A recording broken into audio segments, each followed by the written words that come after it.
Hello everybody. We are going to understand one important topic in this video, that is harmonic oscillator. This problem we can understand on basis of two things. One is the classical viewpoint and another is quantum mechanical viewpoint. Now first understand what is this harmonic oscillator.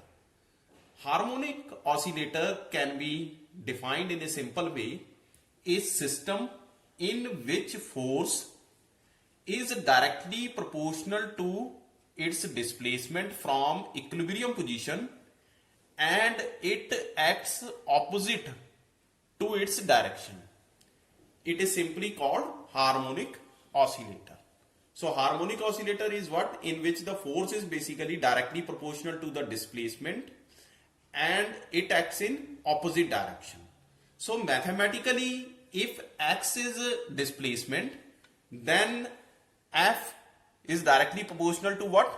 Minus x, according to this definition. Or simply we can write F is equal to minus kx, where k is the force constant. Also, we know that one important relation between the force and the potential gradient of this potential is what? F is equal to minus dV upon dx. Now from the above relation, F is equal to what? Minus kx.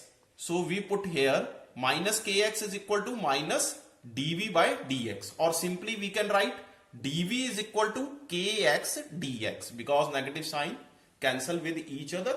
So we can write dV is equal to kx dx. Now integrating this equation on both sides, on integration, what we get relation simply? V is equal to half kx square. So what is this? This is the potential energy of harmonic oscillator. So potential energy of harmonic oscillator is given by what? Half into k into x square. So this is the potential energy. Now we can understand this problem on the basis of two important viewpoints. First we understand on the basis of classical viewpoint. So classically we can deal all the things according to the Newton laws. So we apply Newton's second law of motion. So according to Newton's second law of motion, what we have? We have F is equal to ma, or simply we can write m into d square x by dt square, because we know that acceleration is equal to what? D square x upon dt square. M is the mass.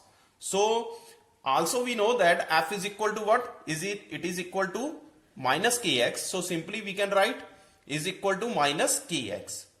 So this is the equation of motion of the given particle which is moving in simple harmonic motion. So from this we can write this equation, above equation, as this: d square x by dt square plus k by m into x is equal to 0. Or simply we can write d square x by dt square plus omega square x is equal to 0, where this omega is equal to what? Omega is equal to under root k by m. So from this equation we can write the solution of this equation. Simply the solution of this equation is what? X is equal to a sine omega t plus phi. Because this solution has different form as well, you can written like that in the form of cosine as well. The condition is that this solution must satisfy the above equation. This is the second order differential equation. So this solution must satisfy the above equation. So this in this solution, a is what? A is the amplitude, phi is what? Initial phase, and omega is what? Angular frequency. Now understand energy of oscillator. Actually this figure shows the energy of harmonic oscillator. That is the graph of this. This is basically the parabolic curve which we obtained from this because V is equal to half kx square. Now this graph clearly indicates what does it indicates? The particle moves back and forth between x is equal to plus a, that is x is equal to plus a, and x is equal to minus a from this point. So particle reaches, when it reaches at this point plus a or this minus a, it moves like a back and forth motion. So that is why it acts as a harmonic motion. Beyond this point, x is equal to plus minus a, what happened? Kinetic energy becomes negative and total energy becomes less than potential energy, because when the particle crosses this, what happened? Because this is the energy, this line indicates the energy of the particle. But when the particle crosses this line, that is beyond these points, for example from this minus a, at this point potential energy greater than, now the potential energy becomes greater than this energy E. So at this point potential energy becomes larger than that of the total energy of the given oscillator, so which is meaningless. So that means the particle moves back and forth between these points. So what does this graph actually indicate? Now from this graph we know that at x is equal to plus minus a, total energy of the oscillator becomes potential energy, because at this point total energy of the oscillator becomes equal to the potential energy, because kinetic energy becomes zero. At this point kinetic energy becomes zero, so the total energy of the oscillator is equal to what? V, because total energy is the sum of kinetic energy and the potential energy. When the kinetic energy becomes zero, so E is equal to becomes equal to V. Now put the value of this V, because we know that V is equal to what? Half kx square. So this E can be written as E is equal to half kx square. Now put the value of this x is equal to plus minus a. What does it? What we get? E is equal to half ka square. So from this equation, what we conclude, that a have any value between 0 to infinity, so that E have any value between 0 to infinity, because a can attain any value, because amplitude has any value, so E have any value between 0 to infinity. So according to classical mechanics, the energy of oscillator, harmonic oscillator, have any value between 0 to infinity. Now this is the classical viewpoint. Now understand on the basis of this quantum mechanical viewpoint. We understand on the basis of this quantum mechanical viewpoint. So quantum mechanically, we started with this equation. This equation is what? This is the time independent Schrodinger wave equation. D square psi over dx square plus 2m over h cross square E minus V into psi is equal to 0. Now put the value of this V. We know that V is equal to half kx square. So this equation becomes D square psi upon dx square plus 2m over h cross square E minus half kx square into psi is equal to 0. Now you can write this equation as d square psi over dx square plus 2m over h cross square E minus half m omega square into x square psi is equal to 0. Because we know that k is equal to m omega square, that is why here we replace k with this expression. Now in order to solve this equation, let us take another variables. Alpha is equal to omega m over h cross square and beta is equal to 2me over h cross square. When you are put these values here, what we get? We get this equation as d square psi upon dx square plus beta minus alpha square into x square into psi is equal to 0. So in order to solve this equation, it is convenient to express in the dimensionless variable, that is y. So we can let y is equal to under root alpha into x. Now you have to replace this x derivative in terms of y. So you have to solve this equation in terms of differentiation of this y. So you can write d psi upon dx is equal to d psi upon dy into dy upon dx. Because in differentiation rule by chain rule we can write it as, because this is equal to what, d psi over dx, d psi over dy, dy cancel, and we can get only d psi over dx. Now dy over dx value is what, you can solve this. So this comes out to be under root alpha, because dy over dx is equal to what, under root alpha. So put here the value of this, we get under root alpha into d psi over dy. Now this is a single derivative, then you have to find out the double derivative. Double derivative can be written as d square psi upon dx square is equal to d upon dx into d psi over dx. You can write it as simply. Now d psi over dx we already calculated. So put here, now this can be written as like that, d by dy, here you are putting the value of this into dy over dx by chain rule.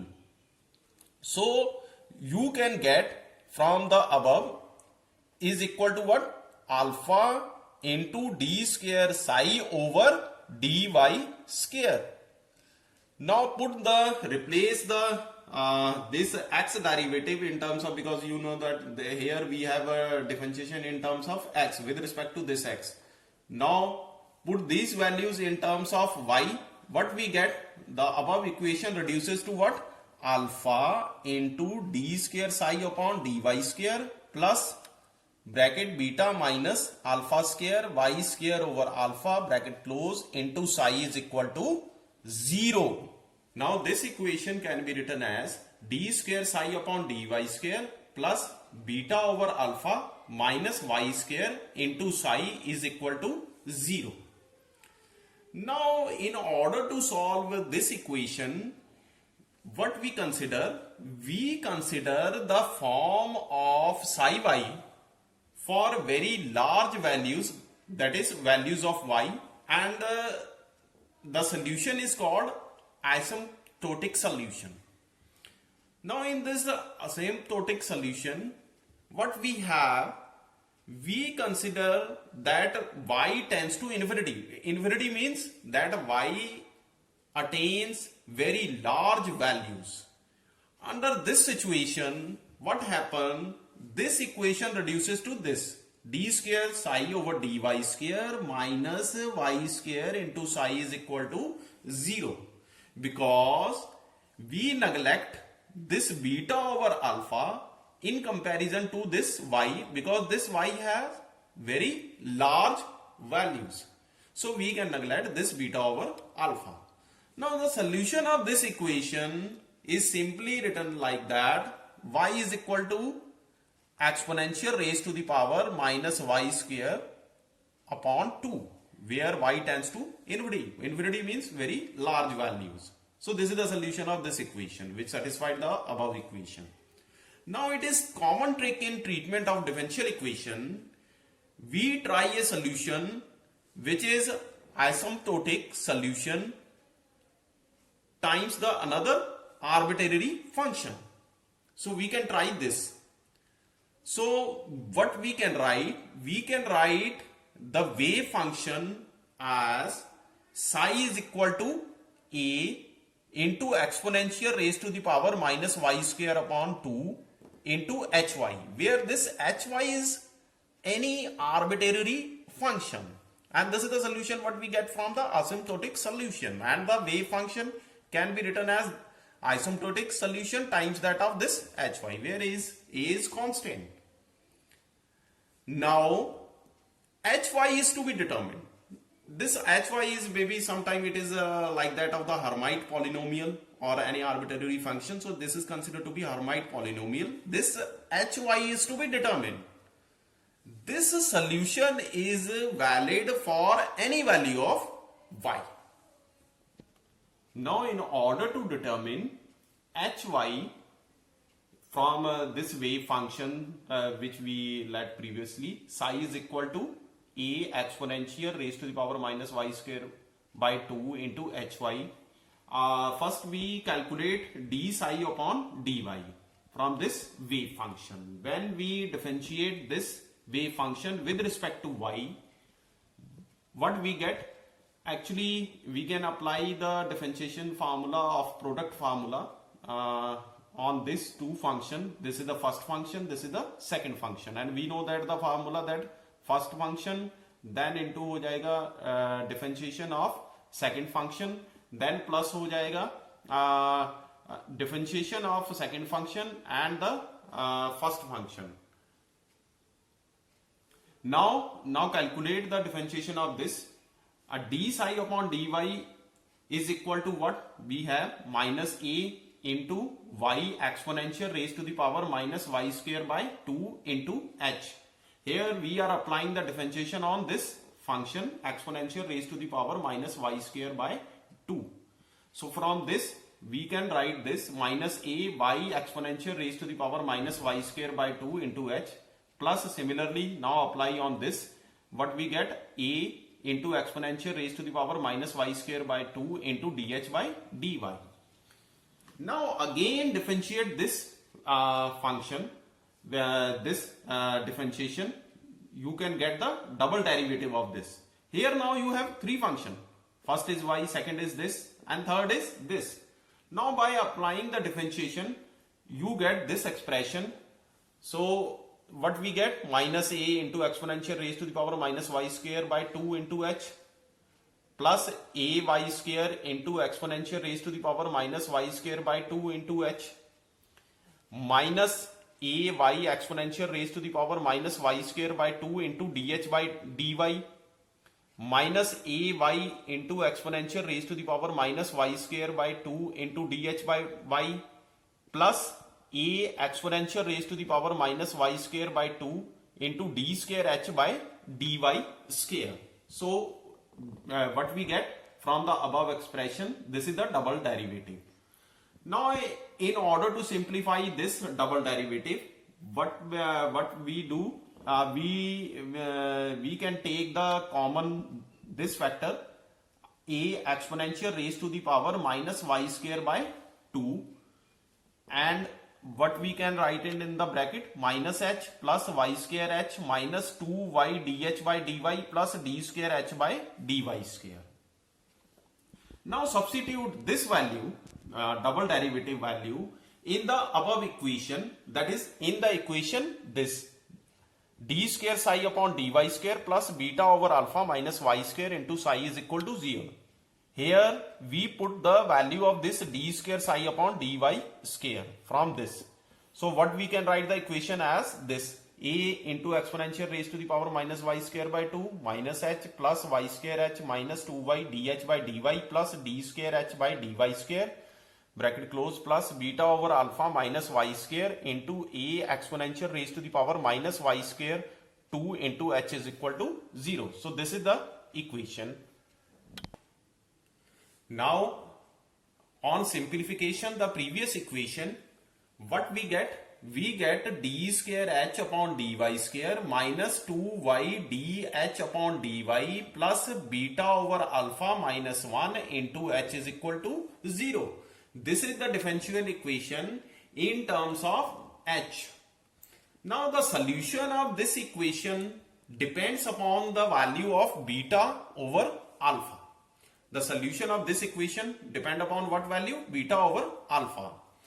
Now in quantum mechanics, in order to keep h finite for all values of y, we can get for which beta over alpha is equal to what? It is equal to 2n plus 1. We can take beta over alpha is equal to 2n plus 1 in order to keep this H finite, where n is called quantum number and it takes values from n is equal to 0, 1, 2, 3 and so on. So now put the value of beta and alpha in this equation. We know that very much at the start in quantum mechanical viewpoint, we have alpha is equal to omega m over h cross, beta is equal to 2m e over h cross square. Put these values in this equation. What we get? We get the energy values as E is equal to n plus half into h cross omega. Or you can simply write it as En is equal to n plus half into h cross into omega. Now what does it indicate? It indicates on the basis of quantum mechanics that harmonic oscillator has not any value from 0 to infinity, but it has only discrete values which depends upon this value, which is the principal quantum number. And for n is equal to 0, n is equal to 1, n is equal to 2, n is equal to 3 and so on, this energy values vary. So it has only discrete value. It does not have any value. In quantum mechanics, you are getting discrete values of harmonic oscillator. This is the big difference from the classical mechanics, because in classical mechanics, you have any value of energy of the harmonic oscillator between 0 to infinity. Now from this above expression, we can also define the 0-point energy of harmonic oscillator. What is this? This is the minimum energy possessed by the harmonic oscillator, and the energy is calculated by putting n is equal to 0. So the minimum energy of harmonic oscillator comes out to be half h cross omega. So this is what? This is the 0-point energy of harmonic oscillator. Thank you very much.